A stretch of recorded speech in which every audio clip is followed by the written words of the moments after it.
Hi everybody, I'm Becky Roop and this is Books and Beyond, filmed from the Swanton Public Library. And with me today is Michelle Beaulieu, our beloved library director.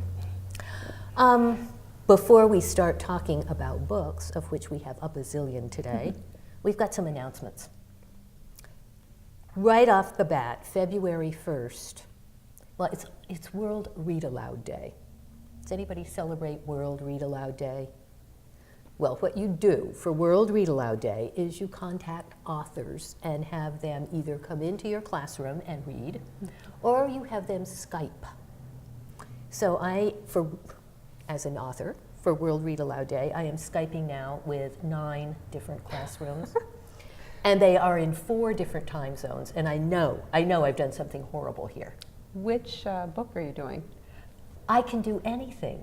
Oh, it doesn't have to be one of your books? It doesn't have to be one of mine. Oh. I thought I'd do some dragon stuff because I've got a lot of younger classrooms and I've a couple of dragon books which appeal to younger kids. Yeah. Cool. But I've got one 8th grade classroom. After Eli? Yeah, almost certainly. Yeah. But basically, they want you to read a chosen book, so you can just pick something. Oh, that's neat. And then like a Q&A thing, about half an hour per classroom. Cool. So we'll see if I can get Skype to work. Are any of your kids home? No. Oh dear. Yeah, I'm kind of having nightmares about that one.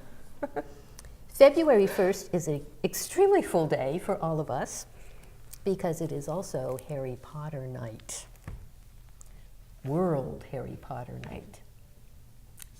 I'm going to be potions mistress again. And you? I think I'm master of ceremonies. I think I'm just all over the place. Although I have a new game this year. Ooh, you can't tell, can you? Is it a surprise? Well, by the time this airs, it'll probably be done. Okay, spill. It is. It's where the kids have to identify the Fantastic Beast by its egg. So I have 4 eggs that I'm working on right now. I love it. Yeah, it's actually making the stuff is half the fun of doing Harry Potter. This is our 3rd year, and every year we get more and more props. But making the props and the food is the most fun. The food, chocolate frogs. Pensive Jello, snake-shaped calzones. Yum. Yeah, they're gonna be like snakes. Butterbeer, of course. We have a fortune teller this year, which is new, complete with crystal ball and tarot cards. Yes. A dragon. Oh, the paint your dragon. We're going to have a paint your dragon. A large dragon. A huge dragon. Kids are going to all take turns adding their touches too. So the theme this year for Harry Potter is Fantastic Beasts. And if you haven't seen Fantastic Beasts and Where to Find Them, awesome movie. I think it might be my favorite Harry Potter yet. I could never make up my mind. Well, as a history nerd, this one takes place in 1930s New York. And so I love it. I loved it too. So, and there's kind of a conflict between the U.S. and Britain. They're worlds of magic. They have different rules, different laws, and it's really fascinating. I mean, if you watch the other Harry Potters over the years, because it's been quite a long time, this is kind of like the grown-up version, I think. The young adult version. It's neat. So that's February 1st from 5 to 7. We do it every year. This is our 3rd year. Our 3rd year. Yeah, and it gets bigger every year. And we love it. We love it. Fantastic Beasts. And one of the props that I've finished is so much fun. This is so cool. This is the Monster Book of Monsters from Harry Potter. And if you know what's good for you, you won't unlock the padlock once I get it locked up. Because it bites.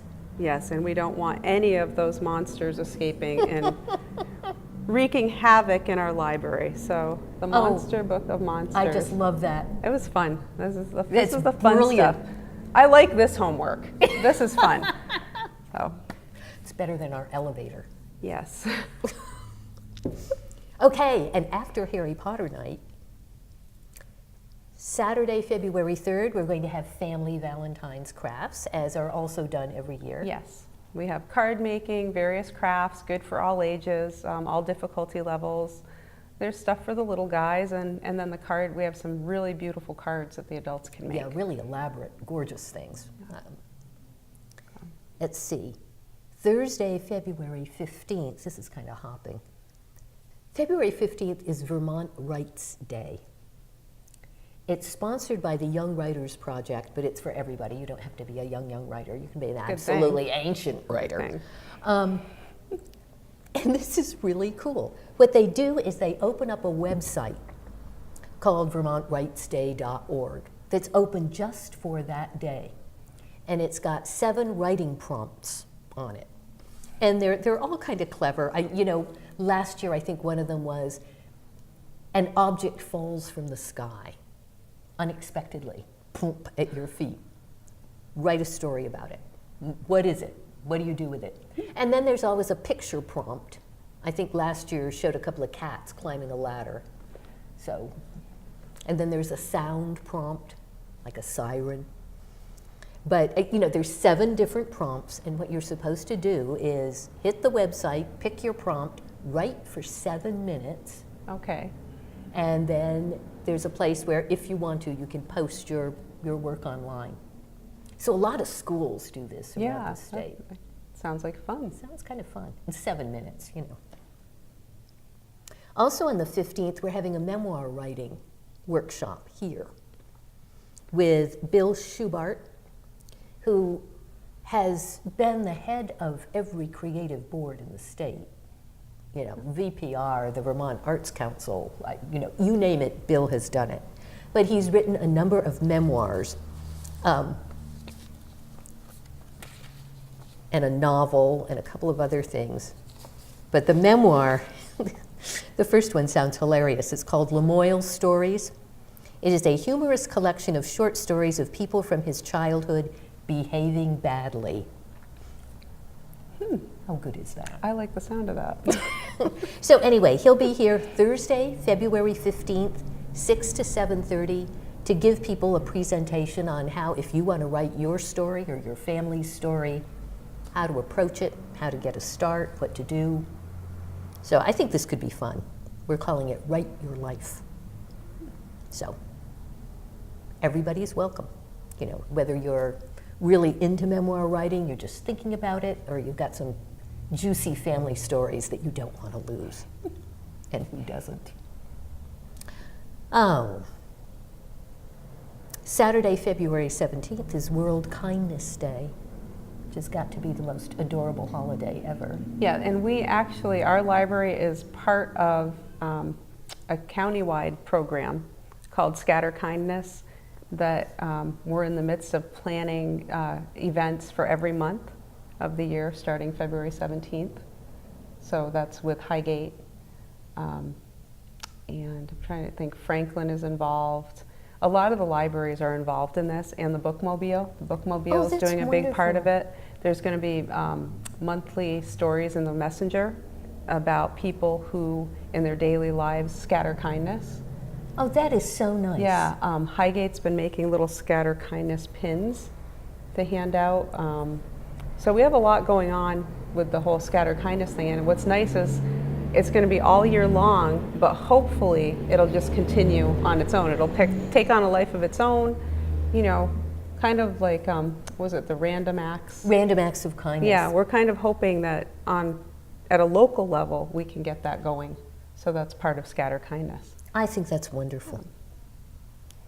Okay, we've got the farmers market is back up and running. Yes, this is our first weekend for the Winter Farmers Market. It's going to take place here at the library every other Saturday from 10 to 2 in this room, in the King's Daughters room on the 2nd floor. So it starts this Saturday. All I can tell you is best pickles and best cookies in the world will be at this farmers market. And we're adding honey. We're going to have honey along with our maple and our grass-fed beef and our baked goods and our quilted goods. And we are looking for more vendors, so if you are a potential vendor, contact the library for information on how to join. And of course we will have library book sale books here. Yes, we will. Which can be Wonderful finds. And we now have Swanton Library mugs. Look at this. Is it a swan? Is it a book? It is our logo. Swanton Public Library on the back. That logo was cleverly designed by Caleb Roop. Yes. We thank him dearly for that and hope he's not going to charge royalties. He wouldn't dare. So those mugs will be available for $6 each, or if you're at the farmer's market and you buy some books, you can get a mug for $5. With books. With books. So buy our books and a cheap get mug. $1 off on your mug. I love this mug. It's cool. Yeah, and it's got a nice handle too. And it's microwave safe. It's been tested in the microwave already, so it should not explode or throw sparks or anything like that. I know, but I get picky about handles. You know, there were so many that are too small. Right, and so immediately you scorch your knuckles when you're trying to grab your cup of tea. Okay, the second Tuesday of each month after school, Felicia Cota is doing her wonderful Zumba class. Yes. So right now it's only once a month. If we get enough support and maybe find another grant, we'd like to offer it weekly. I think it would be a great weekly program. Oh yeah, I do too. So, but right now it's once a month, and also so that's on the second Tuesday of the month after school. We have busing available from Swanton Elementary School. Parents just have to send in a note saying that their child is going to ride bus 118 to the library. And there, instant physical fitness for your kid. Yes, and it's a fun time. The kids get off the bus here, they get a free snack, they do Zumba with Felicia, and then they have free play until their parents pick them up at 5. So it's a pretty good. Pretty good? Yeah. So I like it. And then on the first Friday of each month, after story hour, Felicia will be here to do Tiny Tots Zumba with the little guy. So cute. How old? Whatever we have for story hour, so toddler up to preschool age. And they're really cute. It's a lot of dancing. And a lot of good music, a lot of multicultural stuff, and then a little mindfulness at the end to kind of bring it down, you know, bring the energy level so back. So you don't go home totally wired. Yes, that's the idea. That's very kind. We have a new program every Thursday, which is music and movement for babies and toddlers, which is it's a story hour. But instead of a craft, because we realize the little guys, some of them are too small for a craft, Miss Danielle is doing songs and rhythm. We have the egg shakers and the scarves. And like finger play kinds of things. Yeah, it's really cute. I mean, it's parent interactive, obviously, but it's a lot of fun. So we're hoping to get that going. We had 5 yesterday, so that was a good start. The pre-library card bunch. Yes, the pre-library card bunch, yes. I like it. Yeah, and all this stuff is on the library website. Just visit swantonlibrary.org and you'll find times, descriptions, the whole shebang. March is looking good too. I know this is a little premature, but March 10th, Saturday, we will be doing our ever popular leprechaun traps. And you must pre-register. Yes, because last year we did not do pre-registrations, and we were expecting about 12 kids, and we had 34. And you would be amazed how many people want to trap a leprechaun. And by the end of the day, we were using brass jingle bells as gold for bait for our leprechauns. So I don't think you should tell. Well, you know, it was gold. It was gold, worked. Guys. It worked, gold. Okay, improvise. We improvise a lot. However, this year we are prepared for 36 kids. I love the leprechaun traps. That's one of my favorites. March 18th for grown-ups. For the adults, Sunday, March 18th, 2:00 in the afternoon. Christine Eldred is coming in to do her absolutely fascinating genealogy program. So anybody who's interested in tracing their ancestors, climbing up their family tree, she gives a great talk. She does, and she gives you some graphic organizers to help get you started, a list of websites. And there's a question and answer thing. So you know, if you've got if you've run into specific problems along the way with your personal genealogy or just plain don't know where to get started. Right, and the library has also invested in a few new genealogy books, so if you missed that, we'll have the handouts available, and we also have some resources here, as well as Heritage Quest, which is a free online search that if you have a library card, you can log into. And actually, there's quite a good information on there because I've used it, the Heritage Quest. Good. So we have, there's options. If you missed the workshop, please come see us. We have resources. And I know a lot of people are very interested in this. In the workshop. We had a good crowd last time, so. And then Easter crafts, the rabbits. March 24th, the Saturday before Easter, which is on April Fool's Day this year. Yeah. How bizarre is that? Think of the things we could hide in the eggs, though. Yeah. I have teenagers. I could be really mean. There could be an incredible combo of superstitions here. Yes, we could have some fun with these eggs. Anyway, on the 24th, we will, as well as, providing you with evil plots for your teenagers on the 1st, we will have attractive crafts for kids of all ages plus adults. Are we doing cards? We usually do. We'll do some kind of a card. Yeah, because the cards are beautiful. Yeah, and we have one board member and one employee who are very talented card makers, and they volunteer their services to help us out with that. Oh, yeah. I mean, don't think the kind of cards that we all made, and where you fold it over and stick a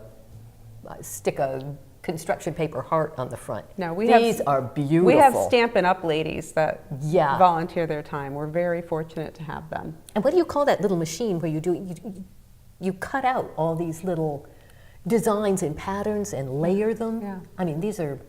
Yeah, so thank you in advance to Kathy Messier, our board member. And Barb Sargent, our employee, Yes, our brilliant card-making duo. Yes, they do a lot for us. Okay.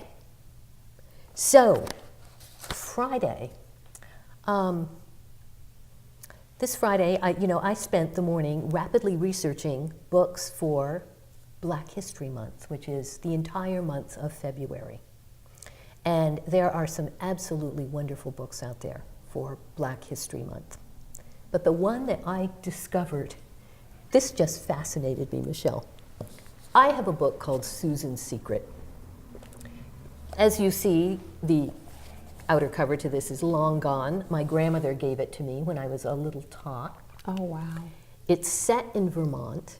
I don't know how you get this book anymore, though. I'm willing to loan it to responsible people. It's, for probably upper elementary kids, it's about a little girl named Susan, Susan's Secret, who discovers that her family is part of the Underground Railroad. Oh. And there's some kind of catastrophe, and Susan, even though officially she's not supposed to know about this, has to take the hidden black family and get them on to the next stop on the Underground Railroad all by herself. And it's a great book. But what fascinated me is it's by a woman named Hildreth Tyler Riston. Mm-hmm. And the Tyler is a big deal. I looked her up on the Vermont Historical Society. Is she one of the Tyler Place Tylers? She started it. No kidding. She and her brother. She was born in 1899. Oh, wow. Got her BA from UVM in 1921, which must have been unusual for a woman at the time. And wrote about 10 children's books. No, I wonder if that's why they give us the Red Clover donation every year. The Tyler Place donates money to the library every year so that we were able to purchase all of the Red Clover books. Bless their, well, her books include Show Lamb, Camping Down at Highgate. Yeah, oh, I've seen that one. She lived most of her life in Enosburg. Yeah. Wow. And she and her husband and her brother and her brother's wife in 1933 bought the land that the Tyler Place is now on and started the Tyler Place. Wow. I thought, wow, I didn't know any of this when I was, 8 and lapping up Susan's Secret. But how cool is that? That is very cool. That's like a local author. Yeah, I've seen the Camping Down at Highgate, but I didn't know her history or the rest of the, that she was like a writer of children's books. I thought that was like just something she did for the Tyler place. Yeah. I mean, do we have it? We might have it. I mean, it's ancient. I mean, Yeah. all of these were published in the 1920s. But I've seen Camping Down at Highgate, so it's either here or possibly at Highgate Library. So. Well, then maybe it is possible to track down Susan's Secret and get your very own copy. Very cool. Well, the thing that's been popping up with Black History Month is there's a lot of attention to the lack of diversity, particularly in children's books. Yes. And it's getting somewhat better, but it's still not super. The latest survey, I think, showed that between 70 and 80% of children's books are entirely white protagonists. Mm-hmm. And everybody else gets nothing much. And Kirkus Reviews, which is a huge book review organization and publication, has actually started now, when you read their reviews, mm-hmm. they will list whether or not, what the ethnic background is of the characters. Mm-hmm. It makes the reviews read a little peculiarly, but it's useful to know. And it's useful to see. Well, I know when I took my children's books class way back when, like 20 years ago, I did multiculturalism in children's books, and I had a heck of a time finding books for that 20 years ago. Well, like, I think I only found about 11 to use for my project. Yeah, it's getting better with African American and Asian characters, but Native American and better with Latino. Mm-hmm. That's up to like 14%. But Native American characters are like, well, unless you're, part of, like our area, we have Joe Bruchac. Of course, there are a couple of... so we have that little pocket that we can draw from. And Bruchac has excellent books. Yes, he does, yeah. On the other hand, this thing can get wild. Have you seen a book called The Lotteries Plus One? No. It's by Emma Donoghue. She wrote Room. Right, yeah. Which was really creepy. The Lotteries Plus One is a children's book. And I really like multiculturalism in children's books, mm-hmm. but this one is wild. The prologue goes, once upon a time, a man from Delhi and a man from the Yukon fell in love, and so did a woman from Jamaica and a Mohawk woman. So you've got, two homosexual couples of two different ethnicities, and they either have or adopt 7 children of completely diverse ethnicities, all of whom are named after trees.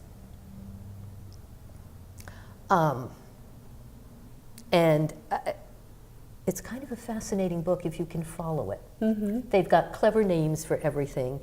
The book is called The Lotteries Plus One because they won the lottery.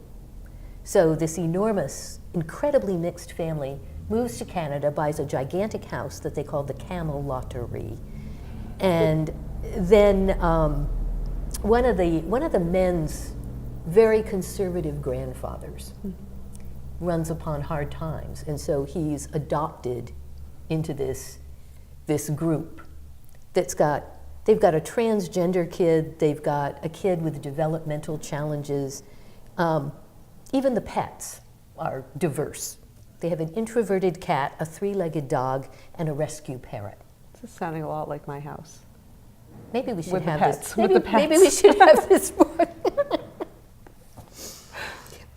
But one of the things they talk about in diverse books is that these aren't necessarily Black history books. No. Some of them, they just want a range of characters. So I am so pitching this for the Dorothy Canfield mm-hmm. Fisher list this year. Oddity by Sarah Cannon. I absolutely love this. It is set in the New Mexico town of Oddity, where nothing is normal. Right at the beginning, it turns out all the 5th graders are in the gym and they're doing an exercise trying to avoid live leopards. Oh, wow. Don't climb the bleachers because the leopards will leap up from the back and claw the back of your legs. So they've got zombie rabbits who like marshmallows. The town has aliens. It has dumpsters that attack people. And it's all ruled over by a junta of evil puppets. It's a complicated story. It is an absolutely hysterical, fun, and exciting read. The main character is Ada Roundtree, who has tight little braids and is the coolest kid ever, and is African American. But ethnicity is not the theme in this book. It's right. just, this is a character, and oh, is she wonderful. I love the Oddity. So, I can't donate it. It's not mine yet, but we'll keep our fingers crossed. So, Julius Lester. Julius Lester, famous African-American author, activist, a real promoter of books for African-American kids by African-American writers. Just died this past week. Oh. We just lost Ursula K. Le Guin. Yeah, that. I hate this. We're getting old. Well, Lester has written numerous wonderful books. One is called To Be a Slave, which may be one of his best known. And it's not a long book, but it's really compelling. And it really gives you a sense of how truly awful it was to be a slave. As opposed to, do you remember the hoo-ha over a birthday cake for George Washington? Yes.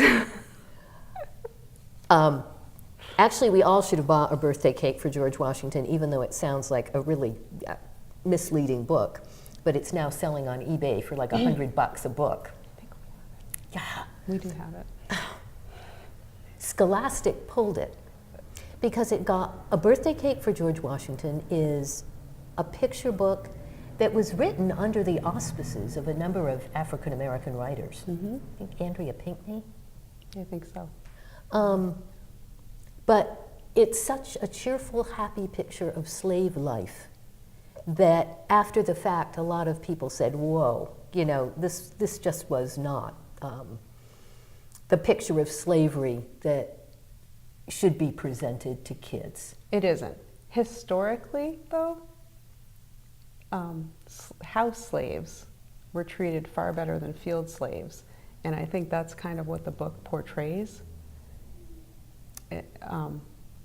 Yeah. It does, but They felt none of it was good. They felt it was a little too happy. Yeah, none of it's good. Speaking of a cake for George Washington, though, let me just jump ahead. Have you seen this? Yes. Yeah, Never Caught. The Washingtons' relentless pursuit of their runaway slave, Ona Judge. Yeah, that's one you don't learn about in school. No. When you learn about George Washington. You do not. This is an adult book. It's very well written. I'm only about halfway through it. Yeah. But I have some info on it. Right here. Yeah, Ona was, at the age of 15, apparently a lovely girl and a very talented seamstress, was chosen as a household slave to go to New York City with the Washingtons when George Washington first became president. And she stayed with them through their days in Washington, in Philadelphia, when the capital went to Philadelphia, looked over Martha's wardrobe for years, and learned about the growing abolition movement in Philadelphia, which of course, the Quakers, of course, were passionate abolitionists. Then it was discussed that Ona was going to be given as a wedding present to the First Lady's obnoxious granddaughter. And Ona had it, and she ran away. and probably got help from her abolitionist contacts in Philadelphia, but never caught. But the Washingtons pursued her relentlessly. It's a take on George and Martha Washington that is sort of surprising. It is, but maybe not. At that time in history, slaves were property. And they were peeved. Yes. And they felt they lost a valuable asset and they wanted it back.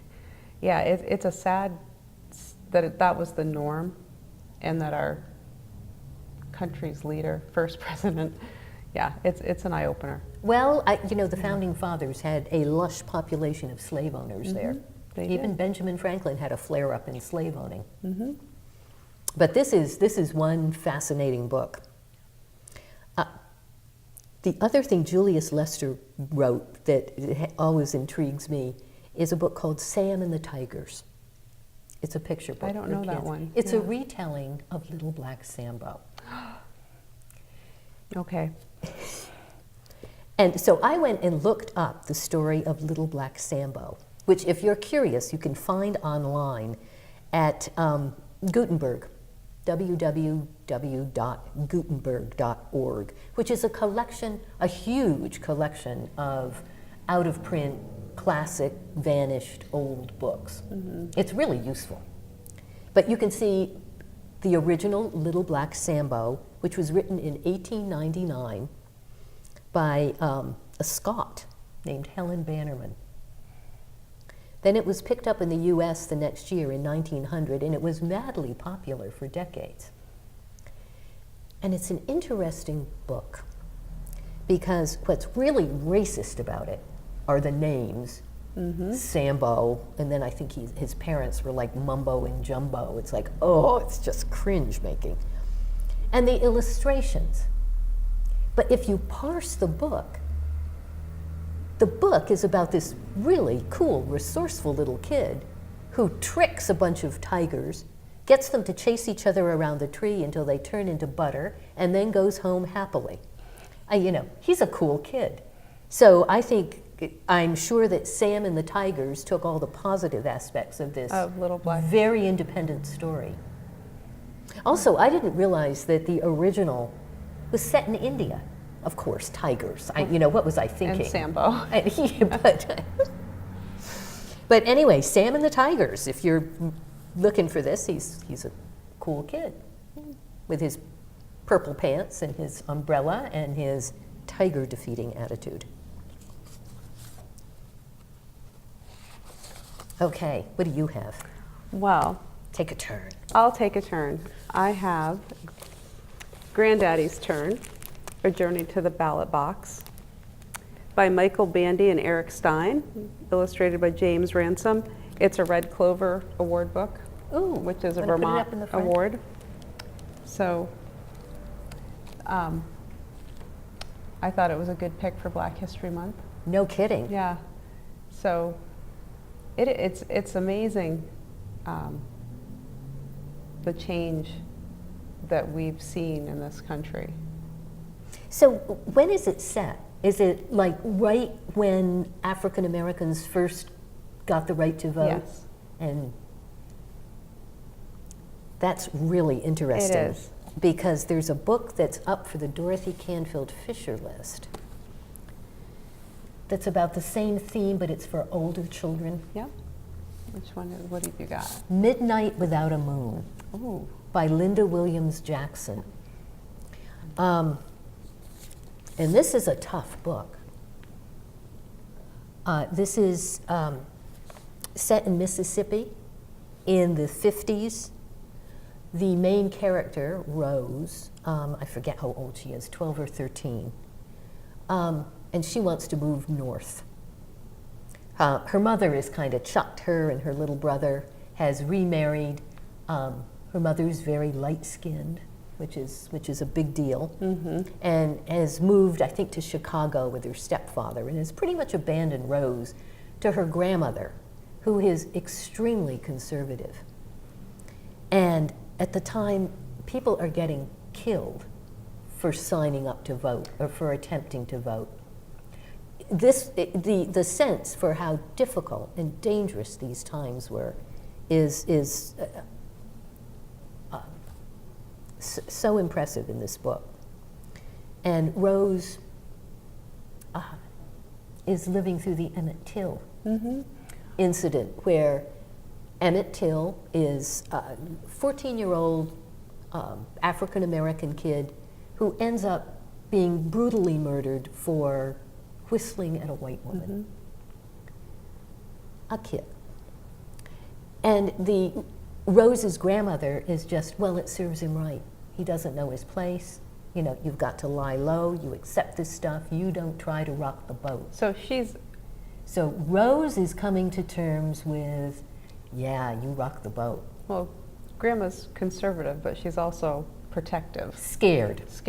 I mean, she's a product of her time. It's a complicated book, and well, I shouldn't say at the end. Don't spoil it. At the end, never mind. We're not going to spoil it. We Midnight want you to read Without it. a Moon. Middle grade readers, I think probably 6th grade and up, Yeah. because it's a tough book, but it's really good. Well, I know that Black History Month, we think of it as an American thing, but one book that just came out last year is the Black Tutors, and it's a history of how times changed in Europe, because early on there really wasn't the prejudice that there was, by the Victorian times. So there were a lot of, there was black intermarriage, there was interracial marriage. I want this. Yeah. And times did change, and I haven't had a chance to read it yet, but it was one of those guilty pleasure orders. It wasn't on a bestseller list. It wasn't, but.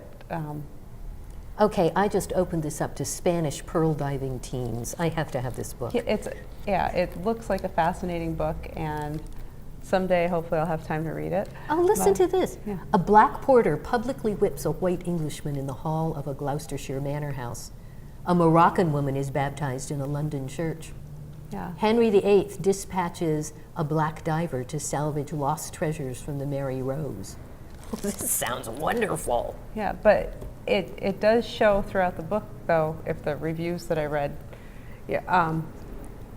that I really think that the United States and slavery had an impact on how people of color and from different nationalities were viewed in England, too, in the UK.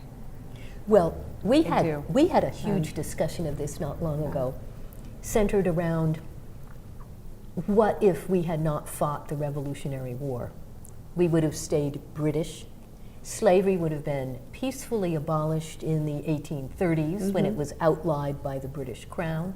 And the entire racial history of America would have been very different. Wow. So much for George Washington. There. I have one more. I don't know if there's any Lena Horne fans out there, but the history of the Black Calhouns is Lena Horne's family. I believe it was her mother or grandmother was a Calhoun, but her great-grandfather was one of the first businessmen, black businessmen, and he was very, very successful. And so they did not fit the norm, They always kind of strived and were a little more, had it a little easier, a little more successful. They had to fight for it. I'll bet. Where did they live? Oh, you would ask me that? Oh, I'm sorry. That's okay. They had two branches of the family. One lived in the South and the other moved to Brooklyn. So it is about the family. But the grandfather that I'm looking, that caught my attention, because this is another one that, you think that librarians get to read a lot, but with all the other responsibilities, it doesn't always happen. You have the best of intentions. It's that stupid elevator, isn't it? Yeah. I'm sorry. Okay, so Atlanta, Georgia. so is where her family got their start. So Moses Calhoun, patriarch of the Black Calhouns, was the wealthiest colored man in Atlanta in 1885. So that was post-Civil War. So Whoa. yeah, it's a really, I do hope to read this one. You know, Yeah. But for Black History Month, I would say this is a good pick. You know, I had this discussion at home about commercials. We were talking about Black History Month at home, and now you see so many different nationalities in your commercials. When we were growing up, at least myself in the 1970s, you didn't. You know, the only Black person you saw was Aunt Jemima on I your love the name commercials. Jemima. You know, or the chef Aunt and Jemima has gotten way spiffier than she used to Yes, be. she has. But and then the other one was Cream of Wheat. You saw, but again, both of those people were servants in those commercials. They were embarrassingly stereotyped. Yeah. And, So it must have infuriated we've come many people. We've come so far. We've come so far, and I hope that, you know, people pay attention to Black History Month, and that we don't move backwards. Yeah. That's my fear. That's why this year we're pushing Black History Month pretty heavily here at the Swanton Public Library. Well, Vermont is trying too, because actually that made me think of Brown Girl Dreaming, which also, in a very different presentation, is the story of the author, Jacqueline Woodson, who spent her childhood kind of tippy-tilting back and forth between New York and her family in South Carolina. So this is all done in free verse poetry. It's beautifully written. It was the Vermont Reads book last year, 2017. Yeah. And so she talks about growing up as an African American, both in the North and in the South, during the 60s and 70s, the remains of Jim Crow, the burgeoning civil rights movement. It's a beautiful book. So you could pair those. I know we're running out of time. Let's just mention A Snowy Day. Ezra Jack Keats' Snowy Day, which is a sweetie pie of a book. Very simple, about a little kid named Peter who goes out and plays in the snow. But what was landmark about this book is it's one of the earliest picture books in which it's an African American little kid. And that's all there is to it. Nothing is made of it. It's what you want. This is diversity. Right. And Keats, actually, I looked this up, and he said, this book was published, I think, in the mid-50s, late 50s, though it's been in print forever, because everybody loves it. Oh, images from this book were on our Christmas stamps this year. Yes, that's right. I love those, Yes. with Peter, the little guy, making a snow angel. He said when the civil rights movement really began to move into the cultural consciousness, Snowy Day started getting criticism. And Ezra Jack Keats is not African American. Right. And he said a lot of people expected him to be. And he's like, why? You know, why can't I just have diverse characters of any kind we want? So this is a really special, lovely, simple, and now classic little book with an African American boy. And I love it. I didn't realize it was published in the 1950s. Might have been, it was around. Or so early. I thought it's old. I thought it was more like, you know, the 70s, 80s, like because I remember it as a kid, you know, seeing Yeah, the we book. all remember it Yeah, because it's, so- Yeah, that's, yeah, do I have when it was, I didn't write it down. But I thought it was the late 50s, might have been right the early Yeah, it 60s, could, but yeah. it's been around a long time. which shows what a good book it is. That's right. Yes. Well, we've got a ton of other books that we're not going to have a chance to cover. Hidden Figures. Yeah. So the library must have. Yes, we do. Of course. I got this for Christmas, which is the story of the black mathematicians who were instrumental in getting us off the ground and to the moon. Wonderful movie. Yeah. Though I think the book was better. Isn't the book always better? Almost always, yeah. Of course the book is better. We've got Karen Hess's Witness. We've got Rita Williams Garcia's One Crazy Summer. Oh, Harper Lee's To Kill a Mockingbird. Yeah. So many books. Anyway, the Swanton Library is loaded with wonderful books for Black History Month. You're going to do displays and stuff? Yes. Yeah. We Great. always do, but I think this year, with things being as they are, it's going to be a bigger display than usual. I think that's fantastic. Yeah. Let's go for it. And Okay. so Well, come see us. Check out our please. website. Check out our Facebook page. We're here if you need us. So Yep, and we have all kinds of cool programs. Thank you so much for doing this. And thank you, everybody. I hope you'll be with us next month for yet another episode of Books and Beyond.